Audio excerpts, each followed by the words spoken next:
The night air in Zirasa felt like warm silk brushing over bare skin, carrying with it the faint scent of sea salt and the more urgent perfume of ambition. From the balcony of the Grand Aruvi Hotel, the city glittered like a necklace draped across a dark body, gold lights threading through the streets, diamond flashes where the waves caught the moonlight. Inside, the hotel ballroom was already alive with soft jazz, champagne flutes, and the low hum of important conversations. This was the Codretech annual gala, a night where Zirasa's elite came to be seen, to network, and to prove, through subtle glances and whispered bids, who truly held the city's power. It was not a place for dreamers who were still clawing their way up. And yet, that was exactly where Ayanna Safarai found herself. She stepped out of the service elevator, the click of her heels sharp against the marble. Every stitch of her dress, a sleek, black silhouette with a daring slit up the thigh, was her own work. She had not intended to make an entrance. She was here to work. But the moment she crossed into the ballroom, the atmosphere shifted. Heads turned amid conversation. Eyes lingered. Some narrowed as if trying to place her. Ayanna ignored them. She was here to style the final models for the Codretech Fashion Showcase, the side event to impress investors. Her small design studio had been contracted at the last minute after a bigger firm pulled out. This was her chance, the kind that didn't come twice. In the far corner, she spotted the rack of gowns and suits she'd sent over earlier that day. Her assistant, a jittery 21-year-old named Mara, was already there, fussing over a missing cufflink. Ayanna slipped behind the partition and began checking each outfit with the precision of a surgeon. She was too focused to notice that across the room, someone had been watching her since the moment she walked in. Malik Kodra was used to the dull repetition of galas, the same men laughing too loudly, the same women pretending not to angle for his attention. But tonight, something felt different. The woman in the black dress didn't glide across the floor to impress anyone. She moved with purpose, like the night belonged to her. Her skin caught the light in a way that made it difficult to look anywhere else. He didn't approach immediately. Malik had learned the value of watching. Her hands were quick and sure as she adjusted a hemline, her lips curving in the smallest smile when something fit perfectly. The more he looked, the more he realized she was the only person in the room not pretending to be something else. The night wore on, and the fashion showcase began. Ayanna stayed behind the scenes, sending models down the runway one by one. The applause, the murmurs of approval, it was all white noise. What mattered was that she saw her designs walking under the grand chandeliers, catching the gaze of people she'd only read about in magazines. After the final model returned, she allowed herself a moment to breathe. She was gathering the last of the garments when she felt it, her presence at her back, tall, still, and entirely too close. You designed this? His voice was deep, warm, and dangerous in the way that draws you in before you realize you should stay away. Ayanna didn't turn immediately. She finished folding a jacket, then looked over her shoulder. He was dressed in a midnight suit that fit like it had been made for him alone, which, knowing his status, it probably had. His eyes held hers, dark and steady, like they were searching for something beneath her skin. "Yes," she said simply. No smile. No small talk. Just that one word. For a moment, the noise of the gala seemed to fade. Malik tilted his head slightly, as if amused by her restraint. Most people filled the silence when they stood in front of him. She let it breathe. I'd like to talk to you, he said. She arched one brow. About clothes. He almost smiled. About possibilities. And just like that, Mara appeared at her side, breathless with a question about garment bags, and the moment broke. Malik stepped back, giving a short nod before disappearing into the crowd. Ayanna turned to answer Mara, but she could still feel his gaze somewhere in the room. Later that night, after the last guest had gone and the staff were dismantling the floral arrangements, Ayanna stood alone by the hotel's back entrance, waiting for her driver. The city's air had cooled, carrying the faint echo of laughter from the beach. She told herself it had been nothing, just another wealthy man trying to add her to his collection of stories. But as the car pulled away, she caught sight of him again, leaning casually against a black luxury sedan at the far end of the drive, watching her leave. He didn't wave. Didn't call out. Just watched her as if memorizing her departure. And somewhere deep inside her, against her better judgment, she knew she would see him again. 3 days had passed since the Quadratech Gala, but the memory of that night clung to Ayanna like the faint scent of perfume on skin, stubborn, impossible to shake off. It wasn't just the applause, or the sight of her designs walking under the chandeliers like they belonged there. It was the man who had watched her like a story he wanted to read, slowly, word by word. She had not seen him again, but in the quiet moments, in the studio late at night, when the city's noise faded, his eyes would return to her mind without permission.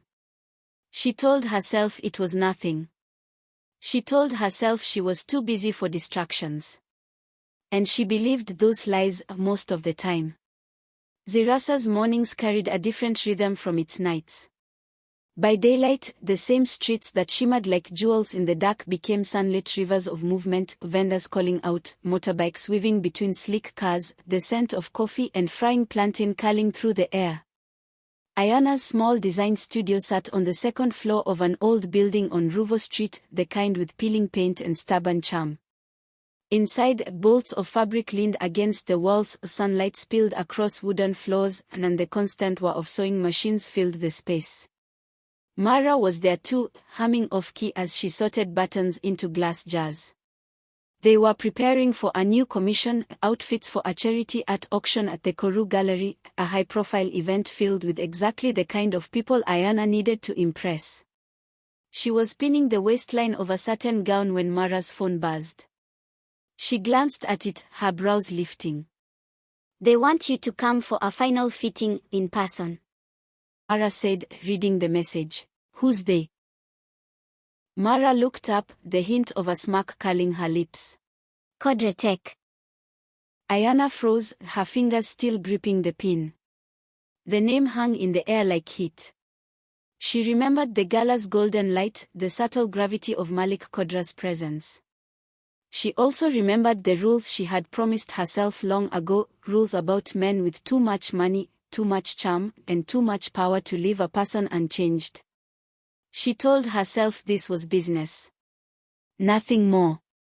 The Quadratech Tower was a sleek glass blade that rose over Zirasa's skyline, its mirrored surface catching the morning sun like a challenge to the sky itself. Ayanna had never been inside. The marble-floored lobby was silent except for the echo of her heels and the gentle trickle of a stone fountain. The receptionist led her to a private elevator, its walls reflecting her in endless black silk. When the doors opened, she stepped into a space that didn't feel like an office at all, more like a penthouse. Floor-to-ceiling windows opened to a sweep of the coastline, the ocean a sheet of silver under the midday sun. The air smelled faintly of cedar and something darker, expensive. He was there. Malik stood by the window, hands in his pockets, looking out at the city like it belonged to him. He turned when she entered, and for a moment, they simply looked at each other. It was the same stillness as that night in the ballroom, the same unspoken electricity. You came. He said, his voice as calm as if they'd spoken yesterday. "This is work," she replied. Her tone was steady, though her pulse was not. He walked toward her slowly, as though he had all the time in the world. There was no smile on his face, but his eyes, steady, dark, assessing, made it clear he was filing away every detail of her. You make it sound like work is separate from possibility, he said. She ignored that, setting the garment bag on a low table. "I'm here for the fitting, that's all." But as she laid out the suits and dresses, she could feel him closer than necessary, watching not just the clothes but the way her hands moved over them. It wasn't until she asked him to try on a jacket that the space between them truly disappeared. He slipped it on, the fabric molding to his shoulders perfectly. She stepped forward, adjusting the lapels, her fingertips brushing the heat of his collarbone through the shirt. For one dangerous second, her eyes lifted to his, and the world narrowed to nothing but the quiet hum of the air conditioning and the weight of his gaze. "This isn't going to work," she murmured, though she wasn't sure which part she meant, the jacket or the tension. It already is. He replied. She stepped back quickly, breaking the contact, busying herself with the buttons. She finished the fitting in silence, her movements sharp and professional. When she left, the sunlight on the street felt too bright, the air too heavy.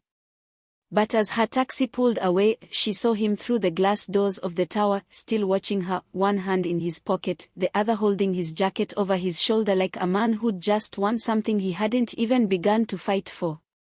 And deep down, Ayanna knew the rules she'd set for herself were already bending. The city wore its night like a crown. Strings of amber light draped across the skyline, glass towers shimmering like they'd been dipped in molten gold. Cars glided along the avenues in slow procession, headlights brushing the wet asphalt from an earlier rain.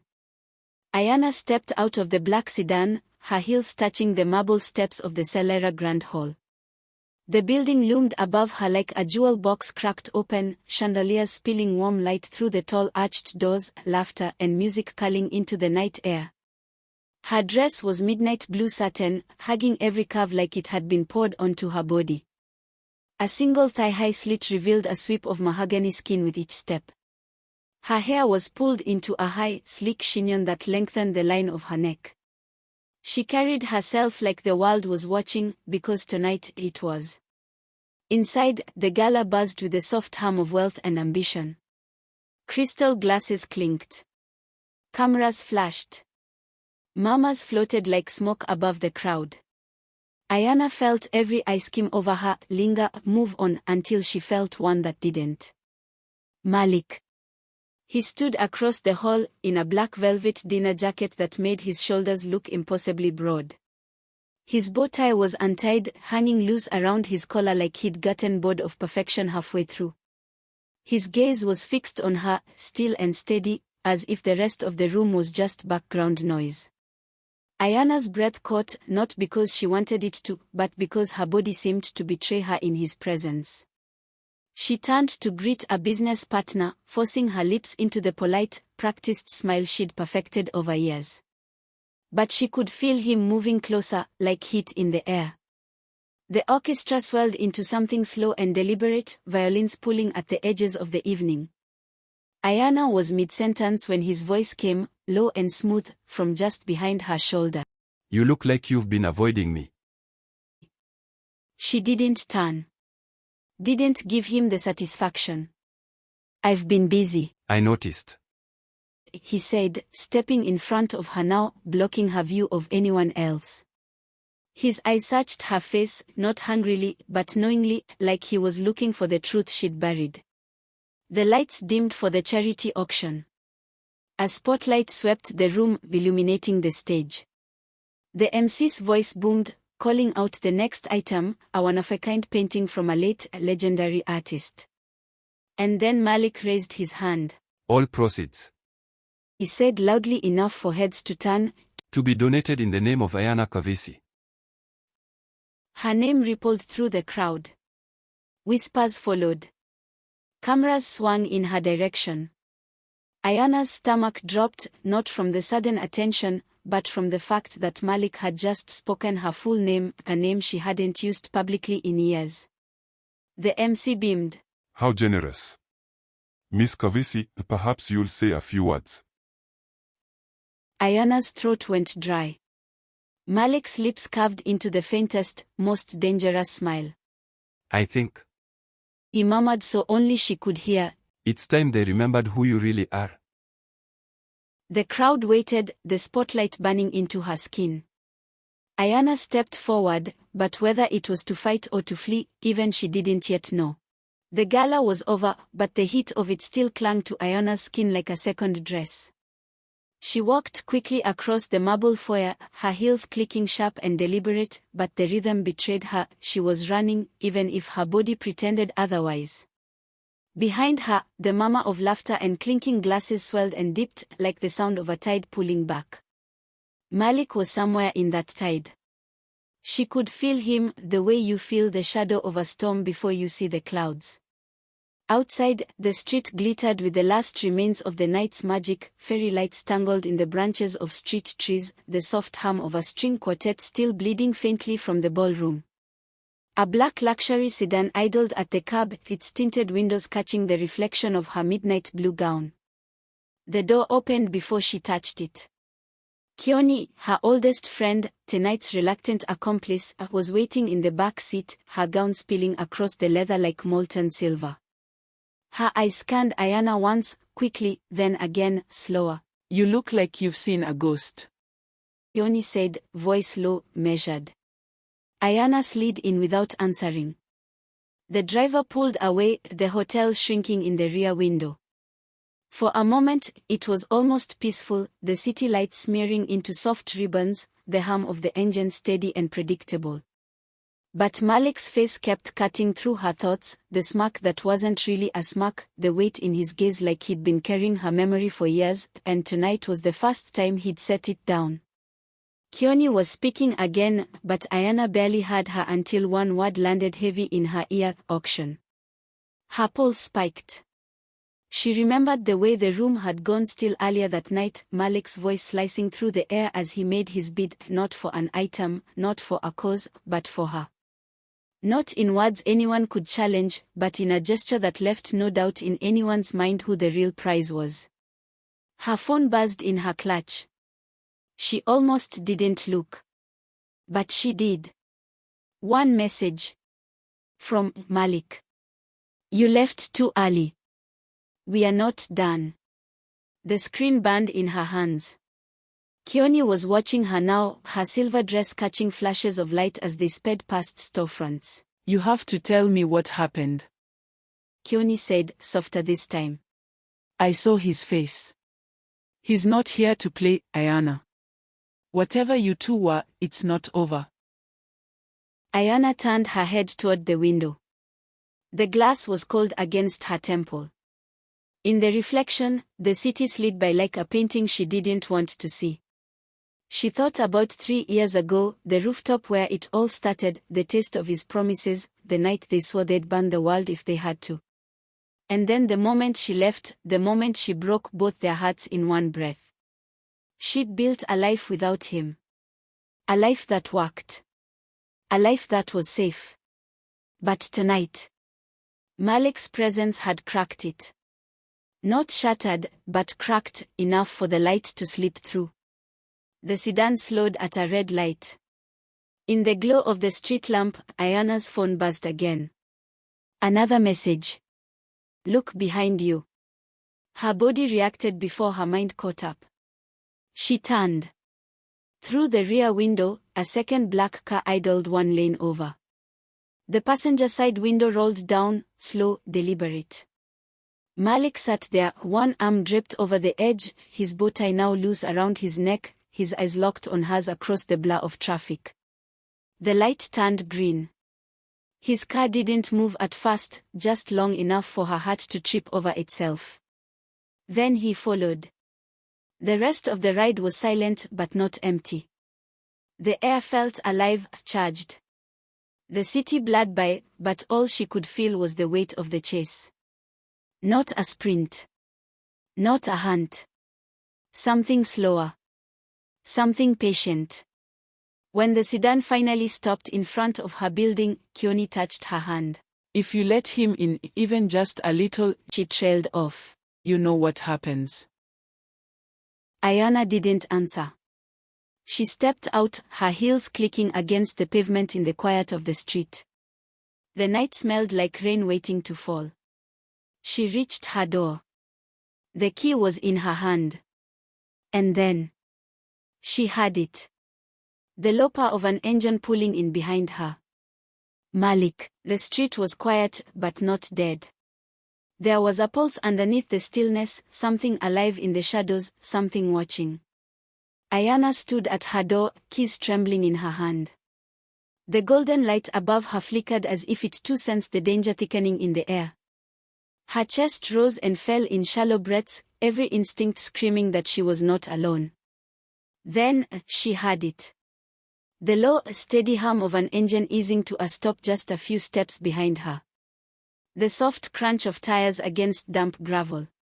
That sound lodged itself in her chest like a blade. She did not turn. Not immediately. Instead, she let the silence stretch, let it press against her ears until it was unbearable. And then, slowly, deliberately, she shifted her head over her shoulder. There he was. Malik. Leaning against the open door of his black luxury car, the streetlight catching only fragments of him, the line of his jaw, the glint of his eyes, the cruel looseness of his bowtie hanging undone at his throat. He was everything she remembered, sharper, harder, more dangerous, and yet still devastatingly beautiful. Time broke open between them.